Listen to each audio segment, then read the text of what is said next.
Alhamdulillah, wassalatu wassalam ala rasulillah wa ala alihi wa sahbihi wa man walah. Assalamu alaikum wa rahmatullahi wa barakatuhu. Hayyakumullah, bienvenue chers frères et sœurs pour la deuxième partie de Jésus versus Paul. Avant de commencer, je tiens à m'excuser pour le retard pour cette deuxième partie. J'aurais voulu que ça se passe comme je voulais, mais ce n'était pas possible. Mais alhamdulillah, j'ai pu par la grâce d'Allah régler les problèmes qui se posaient et commencer la vidéo. Et j'en profite aussi pour vous souhaiter Ramadan Mubarak, qu'Allah accepte de nous, qu'Allah renforce l'Ummah et accorde le paradis, le haut degré à ceux qui donnent leur vie pour l'islam.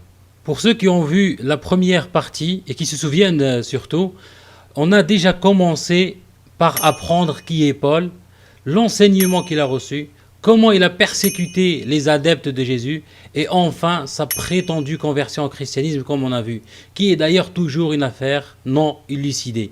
On a vu les contradictions du récit, l'histoire hollywoodienne qu'il nous a racontée, ou qu'il a racontée dans ses écrits, et comme tout menteur qui se respecte, il croit presque à son mensonge. Maintenant, sans tarder, Inch'Allah, on va passer directement à la maladie qui a frappé Paul. Paul était épileptique. Comme nous l'apprennent les différentes sources médicales et historiques, je donne un exemple dans le site US National Library of Medicine, National Institute of Health, sous le titre de Saint Paul and Temporal Lobe Epilepsy. Traduction, Saint Paul et l'épilepsie du lobe temporel. Comme vous voyez ici sur la photo, le lobe temporel est une région du cerveau des vertébrés située derrière l'os temporal. L'os situé derrière les tempes, dans la partie latérale et inférieure du cerveau. Chez l'homme, c'est une zone importante pour de nombreuses fonctions cognitives, dont notamment l'audition, le langage, la mémoire et la vision des formes complexes. On va aller sur un autre site aussi, une référence dans la médecine, sur le journal de neurologie, neurochirurgie. Il dit ici, je traduis directement, la preuve est offerte pour suggérer une origine neurologique concernant les visions extatiques de Paul. L'état physique de Paul au moment de sa conversion est discuté et lié à ses expériences extatiques. Il est généralement admis que les deux étaient des manifestations de l'épilepsie du lobe temporel. On va sur un autre site aussi où ils disent The famous epileptic in representational art, les plus grandes figures épileptiques représentées dans l'art. Je vais lire quelques lignes ici. Ils disent ici la ligne des épileptiques célèbres n'est pas si courte. Elle s'étend de Balaam, le prophète de l'Ancien Testament, à César et Paul, l'apôtre des païens. Je descends plus bas, il dit une des quelques exceptions est présentée par certaines images de l'apôtre des gentils Paul, qui jusqu'à sa conversion, entre parenthèses, il était un combattant acharné des adhérents de la chrétienté émergente au 1er siècle après Jésus-Christ. Paul était connu sous le nom de Saul de Tarse, d'après son lieu de naissance en Asie mineure, Anatolie du Sud. Le sujet des courantes représentations de Paul, Saul, et la soi-disant expérience spirituelle de Paul à Damas, le persécuteur du Christ, qui lors d'un voyage de Jérusalem à Damas est tombé au sol peu avant d'atteindre sa destination et a entendu une voix lui disant « Saul, pourquoi me persécutes-tu » Saul a pu se lever par lui-même après quelque temps, mais il fut aveuglé durant 3 jours et n'a pu voir à nouveau qu'à l'imposition des mains par le disciple Ananias. Beaucoup soutiennent le fait que l'apôtre des païens souffrait en effet d'épilepsie de par les allusions faites par Paul lui-même dans ses nombreuses épîtres au sujet de l'écharde dans ma chair, ce qui rend le diagnostic de l'épilepsie très probable. Encore aujourd'hui, dans les milieux spécialisés, on fait référence à une épilepsie paulienne. Lorsqu'un trouble épileptique est associé à une perte de vue temporaire ou d'une forte détérioration de la vision, en Angleterre et en Irlande, jusqu'à aujourd'hui, écoutez bien, l'épilepsie porte le nom populaire de maladie de Saint Paul.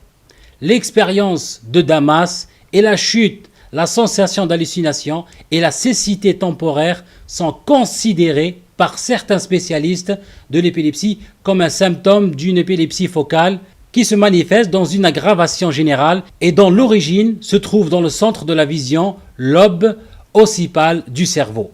Comme vous voyez sur l'image, la représentation de la chute de Paul. On va aller aussi dans le musée de l'épilepsie, consacré ici à Paul. Il dit ici, Saint Paul d'Isis était appelé dans la vieille Irlande.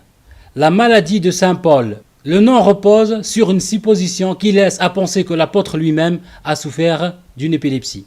Afin de renforcer cet avis, il est souvent fait référence à l'histoire des apôtres du Nouveau Testament dans l'avènement de Damas, dans les Actes des Apôtres 9, 3 à 9. Dans ce passage, il est rendu compte d'une attaque épileptique que Saulus, ainsi était nommé l'apôtre avant sa conversion au christianisme, aurait eu en route vers Damas. Et subitement une lumière venue du ciel l'encercla, il tomba à terre et il entendit une voix qui lui dit « Saul, Saul, pourquoi me persécutes-tu » Saulus se leva, bien qu'il ouvrît les yeux, il ne vit rien. Il reste aveugle 3 jours durant et ne but ni ne mangea. La chute subite suivie d'une position inerte à terre puis d'un lever autonome de Saulus avait déjà laissé germer, voilà des centaines d'années, l'idée qu'il s'agissait d'une crise épileptique. Cette pensée, à ces derniers temps, rencontrait un fort soutien car un affaiblissement de la vision pouvant aller jusqu'à la cécité des heures, voire des jours durant, comme symptôme de crise, a trouvé sa confirmation et a été thématisé dans plusieurs causalités jusqu'à très récemment. Écoutez bien ce qui suit. Dans ses lettres, Paulus fait de discrètes références à une faiblesse corporelle.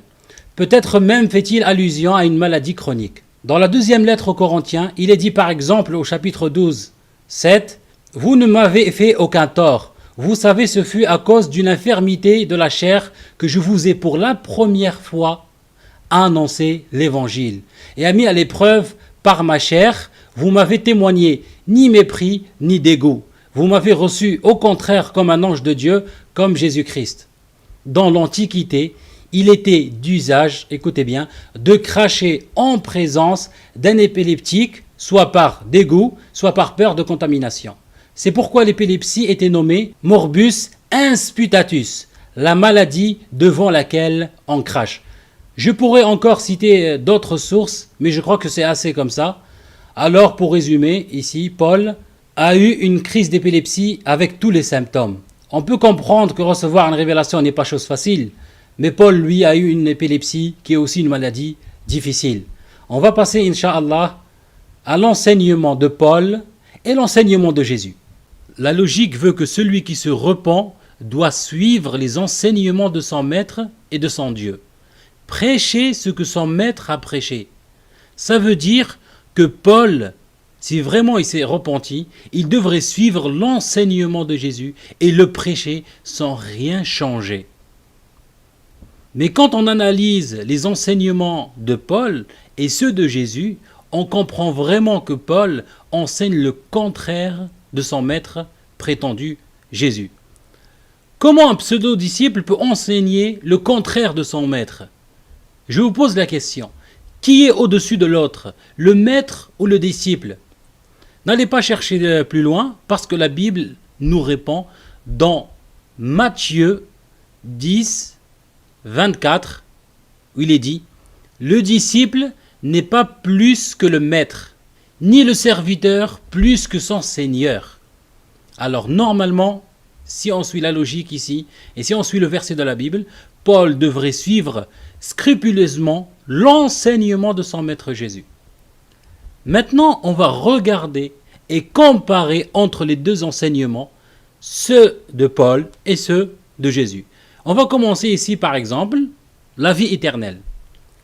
Ici, Paul nous dit dans Romains 4, 2, « Si Abraham a été justifié par les œuvres, il a sujet de se glorifier, mais non devant Dieu. Quoi donc? Pécherions-nous parce que nous sommes non sous la loi, mais sous la grâce? Loin de là. » Il nous dit aussi dans Galates 2, 16, « Néanmoins, sachant que ce n'est pas par les œuvres de la loi que l'homme est justifié, mais par la foi en Christ, nous aussi, nous avons cru en Jésus-Christ, afin d'être justifiés par la foi en Christ et non par les œuvres de la loi, parce que nulle chair ne sera justifiée par les œuvres de la loi. Incroyable. Ça veut dire ici, qu'est-ce qu'il nous dit? Il nous dit, on est justifié que par la foi, et que les œuvres ne servent à rien. Mais quand on va vers Jésus, qu'est-ce qu'il nous a dit? On va ouvrir dans Matthieu 5, 17, 18 et 19.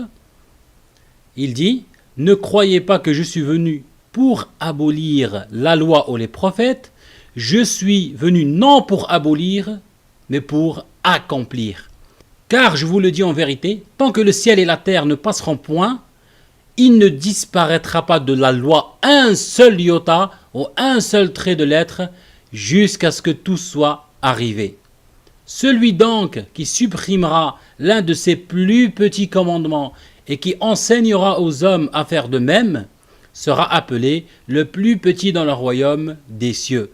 Mais celui qui les observera et qui enseignera à les observer, celui-là sera appelé grand. » On va arrêter un petit peu sur le mot « le plus petit dans le royaume des cieux ». L'étymologie et signification du prénom Paul, le prénom Paul vient du latin « Paulus » qui veut dire « petit, faible ». Vous aurez le lien dans le PDF, Inch'Allah, avec toutes les références. On continue. Il nous dit, la suite, dans Matthieu 5, 20, « Car je vous le dis, si votre justice ne surpasse celle des scribes et des pharisiens, vous n'entrerez point dans le royaume des cieux. Vous avez entendu qu'il était dit aux anciens, tu ne tueras point, celui qui tuera mérite d'être puni par les juges, mais moi je vous dis que quiconque se met en colère contre son frère mérite d'être puni par les juges, que celui qui dira à son frère Raka mérite d'être puni par les Sarédins, et que celui qui lui dira insensé mérite d'être puni par le feu de la Géhenne, l'enfer. Voilà. Ici, Jésus nous enseigne de suivre les commandements de Dieu donnés à Moïse et aux prophètes, et qu'il faut surpasser celles des scribes et des pharisiens, sinon pas d'entrer dans le royaume des cieux. Et Paul, il vient après Jésus, tout simplement, et nous annonce un enseignement complètement différent de Jésus. C'est plus que différent, mais un enseignement contraire à celui annoncé par Jésus. On va ouvrir par exemple sur Galates 1, 11 et 12. Qu'est-ce qu'il nous dit? Je vous déclare, frères, que l'évangile qui a été annoncé par moi n'est pas de l'homme, car je ne l'ai reçu ni appris d'un homme, mais par une révélation de Jésus-Christ, en sachant qu'il n'a jamais vu ou parlé avec Jésus, et que sa pseudo-conversion ne tient pas debout, comme prouvé dans la première vidéo. Paul annule ce que Jésus a ordonné et nous dit, dans Galates 3, 23, 24 et 25, « Avant que la foi vînt, nous étions enfermés ». Ça veut dire ici, enfermés, c'est comme si la loi, c'est une prison. « Avant que la foi vînt, nous étions enfermés sous la garde de la loi, en vue de la foi qui devrait être révélée. » La suite, « Ainsi la loi a été comme un pédagogue pour nous conduire à Christ, afin que nous fussions justifiés par la foi. La foi étant venue, nous ne sommes plus sous ce pédagogue. » Ça veut dire, nous ne sommes plus sous la loi. Et il contredit ce que Jacques, le frère de Jésus, a dit. Dans James 2, 10, 2, 11, il nous dit, « Car quiconque observe toute la loi, écoutez bien, car quiconque observe toute la loi, mais pêche contre un seul commandement, devient coupable de tout. » La suite, « En effet, celui qui a dit « Tu ne commettras point d'adultère » a dit aussi « Tu ne tueras point. » Or, si tu ne commets point d'adultère, mais que tu commets un meurtre, tu deviens transgresseur de la loi. Et nous dit aussi dans 2, 20, 21 et 22, « Veux-tu savoir, ô homme vain, que la foi sans les œuvres est inutile ? Abraham, notre père, ne fut-il pas justifié par les œuvres lorsqu'il offrit son fils Isaac sur l'autel? Tu vois que la foi, écoutez bien, tu vois que la foi agissait avec ses œuvres et que par les œuvres, la foi fut rendue parfaite. Alors maintenant, je vous pose la question. Qui suivre? Jacques, le frère de Jésus, ou Paul, l'ennemi des disciples et qui n'a jamais vu Jésus? Et Jésus nous dit aussi, on va ouvrir sur Matthieu 19, 16, 17, 18, 19, 20 et 21 et 22. Et voici un homme s'approcha et dit à Jésus, « Maître, que dois-je faire de bon pour avoir la vie éternelle ?» Il ne lui a pas dit, « Tu dois croire que je vais mourir sur la croix, tu dois juste avoir la foi et basta, tu vas être au paradis. » Non. Il lui répondit, « Pourquoi m'interroges-tu sur ce qui est bon? Un seul est le bon. Si tu veux entrer dans la vie, observe les commandements. » Lesquels, lui dit-il? Et Jésus répondit, « Tu ne tueras point, tu ne commettras point d'adultère, tu ne déroberas point, tu ne diras point de faux témoignages. Honore ton père et ta mère, et tu aimeras ton prochain comme toi-même. » Le jeune homme lui dit, « J'ai observé toutes ces choses, que me manque-t-il encore ?» Jésus lui dit, « Si tu veux être parfait, va, vends ce que tu possèdes, donne-le aux pauvres, et tu auras un trésor dans le ciel, puis viens et suis-moi. » Après avoir entendu ces paroles, le jeune homme s'en alla, tout triste, car il avait des grands biens. Vous voyez, Jésus ne lui a pas dit, tu dois juste croire en moi pour avoir la vie éternelle.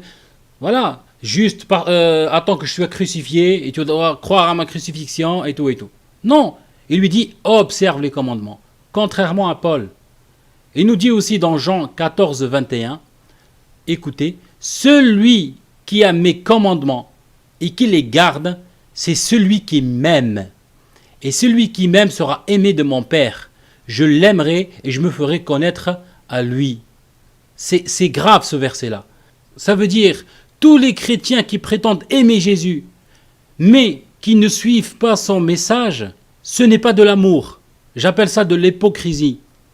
Parce que Jésus nous dit, si vous m'aimez vraiment, alors gardez mes commandements. Appliquez mes commandements. Et quand vous le ferez, vous serez aimé par mon Père. Et à ce moment-là, vous m'aimerez. Alors si vous aimez Jésus, suivez-le, tout simplement. Paul annonce le contraire de ce que Jésus a dit. Dans Galates 3,11, il nous dit « Que nul ne soit justifié devant Dieu par la loi. » Cela est évident pour lui, bien sûr. Puisqu'il est dit « Le juste vivra par la foi ». On va arrêter sur ce verset-là. Ici, Paul nous dit qu'il est écrit dans l'Ancien Testament que le juste vivra par la foi. Alors j'ai fait une petite recherche dans la Bible et regardez les versets que j'ai trouvés. Par exemple, dans Ézéchiel 3,20, il nous dit « Si un juste se détourne de sa justice et fait ce qui est mal, je mettrai un piège devant lui. Et il mourra parce que tu ne l'as pas averti, et il mourra dans son péché. On ne parlera plus de la justice qu'il a pratiquée, et je redemanderai son sang. » La suite, « Mais si tu avertis le juste de ne pas pécher, et que ne pêche pas, il vivra, parce qu'il s'est laissé avertir, et toi tu sauveras ton âme. » Ça veut dire ici, il ne lui dit pas la foi, non, il parle des actes, de ne pas commettre des péchés, pour vivre. À ce moment-là, il vivra. Il nous dit ici dans Ézéchiel 18, 8 et 9, « Qui ne prête pas à intérêt, ne tire point d'usure, qui détourne sa main de l'iniquité et juge selon la vérité entre un homme et un autre, qui suit mes lois, regardez bien, qui suit mes lois et observe mes ordonnances en agissant avec fidélité, celui-là est juste, il vivra, dit le Seigneur, l'Éternel. » Dans Ézéchiel aussi 18, 24, il nous dit « Si le juste se détourne de sa justice et commet l'iniquité, s'il imite toutes les abominations du méchant, vivra-t-il? Toute sa justice sera oubliée, parce qu'il s'est livré à l'iniquité et au péché. À cause de cela, il mourra. » Voilà, ça veut dire ici, dans les versets, il n'y a pas de « avec la foi, tu vivras ». Ça n'existe pas. Mais j'ai trouvé dans Habakkuk 2, 4, il dit « Voici son âme s'est enflée. Elle n'est pas droite en lui, mais le juste vivra par sa foi. Ici, le chrétien va dire, ah voilà, Paul avait raison. Moi je te dis, non, non, attends. On va ouvrir l'exégèse de la Bible. Et on va voir de quoi ça parle. Ici, ça parle d'une citation particulière. Ça parle de personnes qui patientent avec la foi de la persécution de leurs dirigeants. Je suis allé chercher l'exégèse, justement, ce qu'on appelle étude sur la parole de Dieu par Darby, d'accord? Il nous dit, là le prophète s'arrête pour que Dieu, en son temps, lui explique les voies qui agitent son cœur. Il est là attentif et veille comme une sentinelle pour avoir la réponse de son Seigneur qui calme l'anxiété de son cœur. Dieu, pour consoler le prophète et tout son peuple fidèle, parce qu'ils sont persécutés, ils attendent que Dieu les délivre, veut qu'il écrive la réponse clairement, pour que tout en courant, on puisse le lire. Il tient compte des affections de son peuple, il les apprécie, car elles sont données en effet selon son cœur par l'Esprit. Il veut même, avant la délivrance, consoler le cœur peiné par les sentiments que la foi même faisait naître. Si la foi les produisait, la réponse à cette foi ne manquerait pas. La délivrance ne viendrait pas encore, la vision était pour un temps déterminé. Mais certainement, la délivrance de Dieu arriverait. Dieu qui tenait compte de la foi interviendrait lui-même si la délivrance tardait. Le fidèle devait l'attendre. Il doit avoir la foi que la délivrance de Dieu va venir, tôt ou tard. Elle viendrait assurément et ne tarderait pas. Pour le cœur de l'homme, cela tardait, la patience devait avoir son œuvre parfaite, celle de Dieu avait été longue et parfaite. Le temps de la délivrance ne tarderait pas un instant après le moment ordonné dans sa sagesse. Dieu avait jugé l'esprit d'orgueil dont les effets accablaient le cœur du prophète. L'oppresseur n'était pas droit, mais la portion du juste était de vivre par la foi, et par la foi il vivrait. On aurait voulu une délivrance du peuple qui, pour ainsi dire, n'exigea pas cette foi. Mais Dieu voulait cet exercice de cœur. Vous voyez, l'exercice de cœur. Il voulait leur apprendre la foi et la patience. Le juste devait y passer et apprendre à s'appuyer sur l'Éternel, à compter sur lui à travers tout, à connaître ce qu'il est lui-même, quoi qu'il en fût. Vous voyez, je descends encore plus bas. Il termine sa prophétie avec le beau résultat de toutes ces précieuses leçons, savoir l'expression d'une parfaite confiance dans l'Éternel. Il se réjouirait et s'égaillerait en lui. Si toute bénédiction venait à manquer, l'Éternel lui-même était sa force, sa joie et son soutien. Aussi, il mettrait sur les hauts lieux de sa bénédiction en lui donnant comme pied de biche pour y monter par sa faveur. On remarquera qu'ici, c'est l'oppresseur idolâtre qui est particulièrement en scène. Quoique la première invasion soit signalée, car c'est là en ce qui donne surtout de l'angoisse au cœur. C'est pourquoi les Chaldéens sont distinctement nommés. Ce sont eux, nous le savons, qui ont réduit en captivité le peuple de Dieu. En somme, dans ce prophète, nous avons la réponse de Dieu qui explique ses voies à la fois et la certitude de sa fidélité à ses promesses. Le cœur fidèle qui aime le peuple de Dieu parce qu'il est à lui et trouve sa consolation, en même temps qu'il est affligé de la méchanceté qui se trouve parmi eux parce qu'ils sont à lui et encore plus jurement, etc. Alors, qu'est-ce qu'on comprend ici? Qu'il s'agit d'une situation particulière et une promesse faite à des personnes persécutées par des idolâtres. Alors ici, ce n'est pas une règle. Ici, le juste vivra par sa foi veut dire que les personnes concernées dans ce chapitre devraient avoir la foi. C'est un exercice comme c'est écrit, en la délivrance de Dieu. Ici, il n'est nullement question de vie éternelle, comme Paul veut nous faire croire. Mais la foi en Dieu est la patience pour les délivrer de l'injustice, comme mentionné dans James 1,4. Il dit « Mais il faut que la patience accomplisse parfaitement son œuvre, afin que vous soyez parfaits et accomplis sans faillir en rien. » Et comme il est écrit plus haut, la vision était pour un temps déterminé. On continue. Ici, Jésus nous dit aussi dans Matthieu 12, 8, « Car le Fils de l'homme est maître du Shabbat. » Dans 12, il dit « Combien un homme ne vaut-il pas plus qu'une brebis? Il est donc permis de faire du bien le jour du Shabbat. Il leur dit que vous devez faire le Shabbat, mais il est permis de faire du bien ce jour-là. Mais Paul rejette complètement cela. Il nous dit que le Shabbat est un culte d'ange. Je ne sais pas d'où il a sorti ça. Dans Colossiens 2, 16, 17 et 18, il nous dit que personne donc nous vous juge au sujet de manger ou du boire, ou au sujet d'une fête, d'une nouvelle lune, ou des Shabbats. C'était l'ombre des choses à venir, mais le corps est en Christ. Qu'aucun homme, sous une apparence d'humilité et par un culte des anges, ne vous ravise à son gré le prix de la course, tandis qu'il s'adonne à ses visions et qu'il est enflé d'un vain orgueil pour ses pensées charnelles. Voilà, ça veut dire ici, lui, Shabbat, poubelle, pour Paul. Jésus nous dit, dans Luc 16, 17, « Il est plus facile que le ciel et la terre passent, qu'il ne l'est qu'un seul trait de lettre de la loi vienne à tomber. » C'est gravissime. C'est gravissime. Il nous dit dans Matthieu 7, 12, « Tout ce que vous voulez que les hommes fassent pour vous, faites-le de même pour eux, car c'est la loi et les prophètes. » Mais Paul, à son habitude, qu'est-ce qu'il fait? Il maudit celui qui suit la loi. Incroyable. Dans Galates 3, 10 et 11, il nous dit « Mais tous ceux qui sont des œuvres de la loi sont sous la malédiction.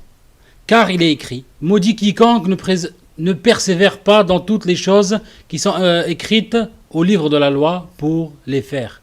Or, que par la loi, personne ne soit justifié devant Dieu. Cela paraît par ce qui est dit que le juste vivra par la foi. » On en a déjà parlé de ça plus haut. Paul, dans toutes ses lettres, enseigne que la loi n'est plus nécessaire pour la vie éternelle. Il faut juste croire la crucifixion de Jésus. Alors que Jésus nous dit, par exemple, dans Jean 17,3, il nous dit « Or, la vie éternelle, c'est qu'ils te connaissent toi, le seul vrai Dieu en parlant au Père, et celui que tu as envoyé, Jésus-Christ. » C'est complètement dingue. Dans Jean 8, 31, il dit « Et il dit aux Juifs qui avaient cru en lui, « Si vous demeurez dans ma parole, vous êtes vraiment mes disciples. » Voilà, demeurez dans sa parole pour être vraiment ses disciples. Demeurez dans sa parole si vous l'aimez vraiment. Arrêtez de dire « Nous, on aime Jésus, on le suit, on croit en lui, mais on rejette la loi et les prophètes, etc. » Poubelle. Non, ça ne marche pas comme ça. Dans Matthieu 10, 24, il nous dit « Je rappelle encore, je l'ai déjà mentionné, le disciple n'est pas plus grand que le maître, ni le serviteur plus que son Seigneur. » Jésus a été circoncis. Même Paul lui-même était circoncis. Mais il rejette maintenant la circoncision. Je vous rappelle un petit peu la circoncision dans la Bible. On revient par exemple dans Genèse 17, de 9 à 14. D'accord? Il dit, Dieu dit à Abraham, « Toi, tu garderas mon alliance. Toi et tes descendants après toi selon leur génération. » La suite, « Ceci est mon alliance que vous garderez entre moi et vous. Et ta postérité après toi, tout mâle parmi vous sera circoncis. Vous vous circoncirez et ce sera un signe d'alliance entre moi et vous. À l'âge de 8 jours, tout mâle parmi vous sera circoncis, selon vos générations, qu'il soit né dans la maison ou qu'il soit acquis à un prix d'argent à tout fils d'étranger, sans appartenir à ta race. On devra circoncire celui qui est né dans la maison et celui qui est acquis à prix d'argent, et mon alliance sera dans votre chair une alliance perpétuelle. La suite, un mâle incirconcis qui n'aura pas été circoncis dans sa chair sera exterminé du milieu de son peuple, il aura violé mon alliance. Dans Genèse 21,4, il dit « Abraham circoncis son fils Isaac, âgé de 8 jours, comme Dieu lui avait ordonné. » Jésus lui-même fut circoncis comme je l'ai dit. Dans Luc 2, 21, il dit « Le 8e jour, auquel l'enfant devait être circoncis, étant arrivé, on lui donna le nom de Jésus, nom qu'avait indiqué l'ange avant qu'il fût conçu dans le sein de sa mère. » Mais Paul, encore à son habitude incroyable, il rejette la circoncision. Galates 2, 3 et 4. Il dit, « Voici moi, Paul, je vous dis que si vous faites circoncire, Christ ne vous servira de rien. Et je proteste encore une fois à tout homme qui se fait circoncire, qu'il est tenu de pratiquer la loi tout entière. Vous êtes séparés de Christ, vous tous qui cherchez la justification dans la loi. Vous êtes déchus de la grâce, menteurs. Au contraire, ils sont liés à Jésus parce qu'ils suivent la loi. Et c'est Jésus qui a dit de suivre la loi. Regardez comment il détourne les choses. Paul avait l'habitude de dire « Seigneur Jésus-Christ ». Et il dit que la foi est suffisante pour se justifier. Notre Seigneur Christ, on peut voir dans ses lettres. Et Jésus affirme que ce n'est pas ça le moyen d'entrer dans le royaume des cieux. Je cite par exemple Matthieu 7, 21, où il dit « Tous ceux qui me disent « Seigneur, Seigneur », n'entrons pas dans le royaume des cieux, mais celui qui fait la volonté de mon Père qui est aux cieux. » Je vous rappelle le verset dans Matthieu 5, 19, où il dit « Celui donc qui supprimera l'un de ses plus petits commandements et qui enseignera aux hommes à faire de même sera appelé le plus petit dans le royaume des cieux. Mais celui qui les observera et qui enseignera à les observer, celui-là sera appelé grand. » Pour avoir le salut, Jésus a dit qu'il faut la foi et la loi. Mais Paul rejette ça. Jésus a enseigné que pour atteindre le salut, il faut garder les commandements. La prière, le jeûne physique, l'observation de la loi de Moïse. Mais Paul a négligé ces enseignements et a déformé la voie du salut prêchée par Jésus. Paul dit que le salut vient par la foi et la grâce, qui est exactement ce que les missionnaires disent aujourd'hui. Lisons la parole de Jésus. Par exemple, le jeûne. Dans Matthieu 17, 21, il dit « Mais cette sorte de démon ne sort que par la prière et par le jeûne. » On peut trouver aussi d'autres versets sur le jeûne dans la Bible. Néhémie 9, 1, Esther 4, 3, Psaume 35, 13, Psaume 69, 10, Psaume 109, 24, Joël 2, 12. Les chrétiens ne jeûnent pas. Les musulmans jeûnent pendant le mois sacré du Ramadan, de sorte qu'ils doivent être considérés comme les vrais disciples de Jésus. Mais les chrétiens ne jeûnent pas parce qu'ils ont rejeté Jésus et suivi Paul. Il y a aussi la prière physique chez tous les prophètes, même Jésus, que la paix soit sur eux tous. Dans la Genèse 17, 3, Abraham tomba sur sa face et Dieu lui parla en disant, etc. Josué 5, 14, il répondit, « Non, mais je suis le chef de l'armée de l'Éternel. J'arrive maintenant. » Josué tomba le visage contre terre, se prosterna, etc., etc. Même Jésus a fait de même. Matthieu 26, 39, il dit, « Puis, ayant fait quelques pas en avant, il se jeta sur sa face et pria ainsi mon Père, s'il est possible que cette coupe, ça veut dire la mort, s'éloigne de moi, toutefois, non pas ce que je veux, mais comme tu veux. » Voilà. Il se jeta sur sa face. Je ne sais pas vous, mais moi ça me rappelle la prière des musulmans. Donnez-moi un autre groupe qui fait la même prière. Mais Paul, encore une fois, il refuse ça et donne une autre façon de prier, comme vous voyez ici sur les images, où carrément certaines sectes ou groupes chrétiens, voilà, ils font la fête, on dirait un cabaret, pas un lieu de prière, voilà.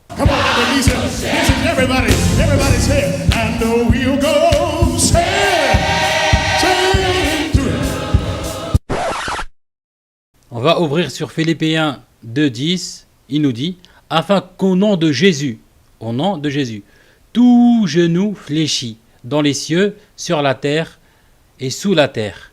Ce qui est encore plus grave, c'est que Paul ici enseigne une autre façon de prier. Il enseigne à prier Jésus, ce qui est strictement interdit.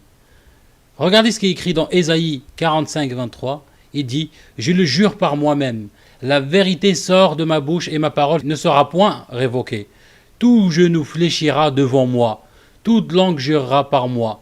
En l'Éternel seul, pas au nom de Jésus, en l'Éternel seul, me dira-t-on, réside la justice et la force. À lui viendront pour être confondus tous ceux qui étaient hérités contre lui.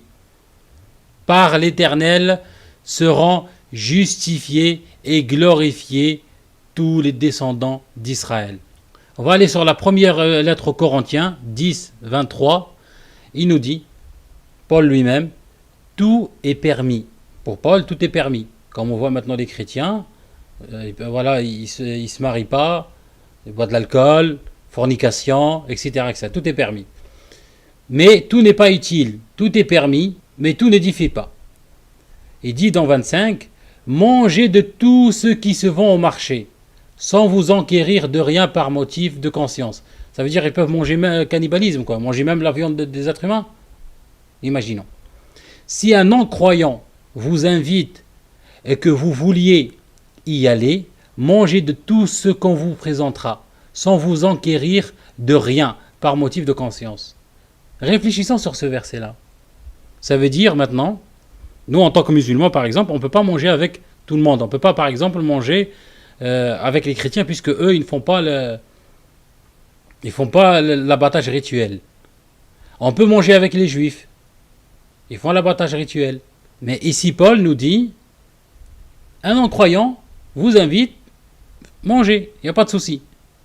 Sans restriction, mangez. Pourtant, il se contredit dans Actes 15, 28, 29. Vous allez me dire, oui, mais c'est une marque déposée de se contredire, Paul. C'est une marque déposée. Il nous dit, car il a paru bon au Saint-Esprit et à nous de ne vous imposer d'autres charges que ce qui est nécessaire. Qu'est-ce qui est nécessaire? La suite, savoir, regardez bien, de vous abstenir des viandes sacrifiées aux idoles, du sang, des animaux étouffés et de l'impudicité. Chose contre laquelle vous vous trouverez bien de vous tenir en garde. Adieu. Subhanallah. Un côté il dit tout est permis et vous pouvez tout manger. Et d'un autre côté il dit ouais mais il ne faut pas manger telle chose et il ne faut pas faire telle chose. Je voudrais comprendre moi. Alors que dans l'Apocalypse 2,14, ici on lit mais j'ai quelque chose contre toi.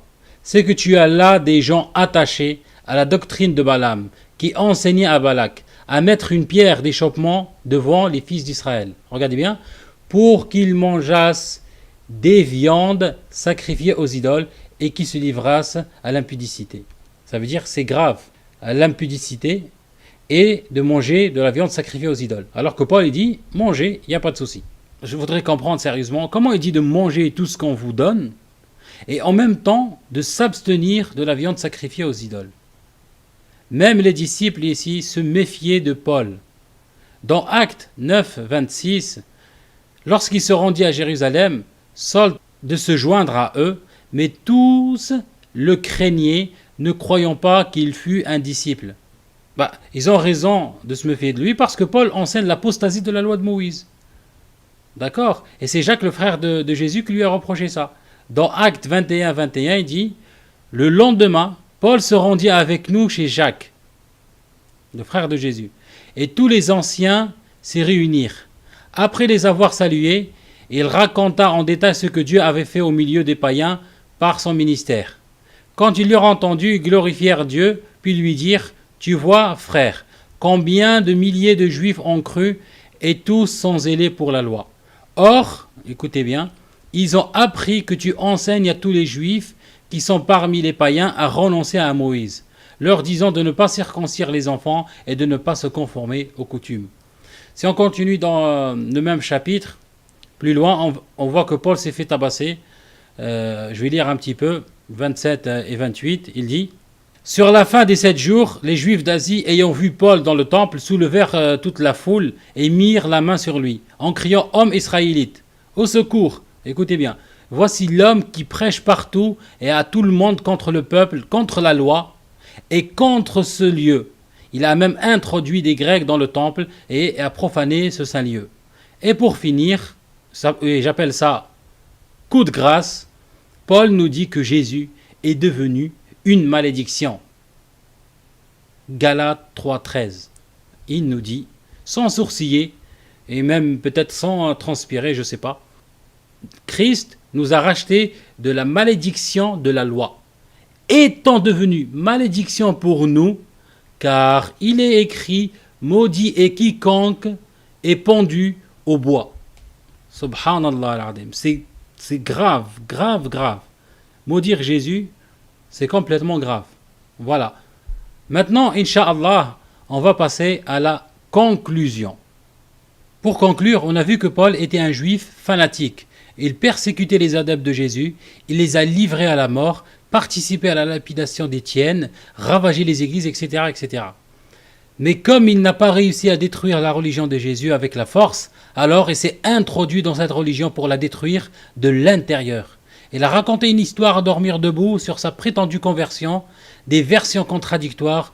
En plus, au lieu de suivre ce que Jésus a enseigné, lui, son but est de détruire cette religion, alors il a complètement changé cette dernière. Malgré que Jésus a enseigné ouvertement et que sa religion était claire, il n'a rien dit en secret, comme il est dit dans Jean 18, 20. Jésus lui répondit: « J'ai parlé ouvertement au monde, j'ai toujours enseigné dans la synagogue et le temple, où tous les juifs s'assemblent, et je n'ai rien dit en secret. » Sa doctrine est claire. On va regarder un petit résumé du comparatif entre l'enseignement de Paul et celui de Jésus. On a par exemple l'enseignement « Appliquer la loi et les commandements ». Jésus, il a recommandé ça, il a ordonné ça. Paul, il a annulé ça. La circoncision, Jésus, il est circoncis, il n'a pas annulé ça. Paul, si. Le Shabbat, pareil. Jésus dit qu'il faut faire le Shabbat, mais Paul l'a annulé. Le jeûne et la prière, Jésus, il faisait la prière et jeûnait. Paul, il ne fait rien. Les œuvres accompagnées de la foi, Jésus, il a enseigné cela. Paul, il a enseigné le contraire, juste la foi. Le péché originel, Jésus n'a jamais parlé de péché originel. Paul, si. Sauvé par la crucifixion, Jésus n'a jamais prêché cela. Paul, c'est son fonds de commerce. Voilà. Maintenant, il faut choisir entre Paul ou Jésus, parce que les deux sont inconciliables. Pour ma part, moi, je choisis Jésus. Alhamdulillah, alladhi bi ni'matihi tatimmu salihat, wa salatu wa salam ala rasulillah wa ala alihi wa sahbihi wa ala. J'espère que la vidéo vous a plu. Je m'excuse encore une fois pour le retard que j'ai accumulé pour faire cette deuxième partie. C'est vraiment malgré moi. Et je vous donnerai, Inch'Allah, le PDF que vous pouvez télécharger, qui englobe la première et la deuxième vidéo. Vous aurez tous les arguments dedans. Voilà, barakallahu fikum pour l'écoute et à la prochaine fois, Inch'Allah. Assalamu alaykum wa rahmatullahi wa barakatuh.